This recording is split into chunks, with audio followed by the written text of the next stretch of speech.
And I'm Avery Bentilberg. And we're going to talk a bit more about our kiln. The kiln houses our reactor. It sits directly inside, and the kiln provides both the heat and insulation for our system.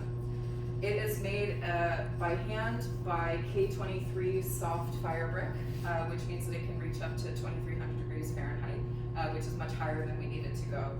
It was mortared together by a high temperature mortar.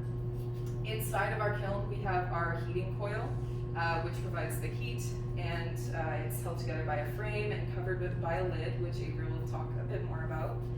And in the back, the heating coil comes out of the kiln, which is protected by this box for safety. It comes out at 2 points, and the wires are then connected to our control box here. Now Avery's going to talk a little bit more about the other elements of the kiln. For our frame, we used a low carbon steel angle iron, and we cut pieces for a base and a top base to keep the walls secure. And they're held together by these legs and just using nuts and bolts. And we also cut a base plate that sits underneath the base of the kiln to hold the weight of the bricks and keep them from caving in, and also hold the weight of the reactor. And for our lid, we used stainless steel sheet metal, 304, and we created a box for the bottom of the lid for 1 inch of kale wool insulation to sit inside. And then we also cut a top sheet out of the 304 stainless steel to secure the insulation inside the lid. And now we'll show you a bit more inside the kiln. This is the inside of our kiln. This is the internal base plate that we cut out of our 304 stainless steel sheet metal. It is used to protect the fire brick from the bolts on the reactor.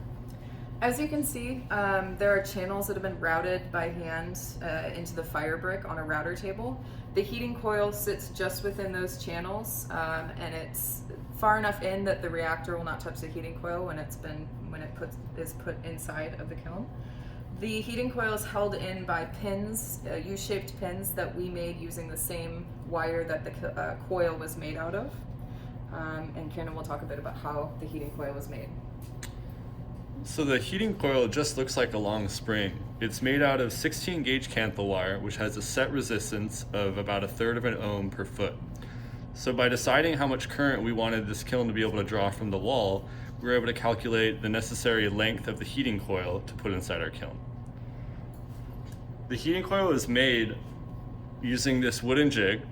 So we took a metal rod that would be fed through the jig with the wire wrapped around it. The rod was then chucked into a drill, which could be turned to create the heating coil. And just to show a little bit of a closer view, the lid sits directly within the top frame, and the reactor sits just inside, and that's our kiln.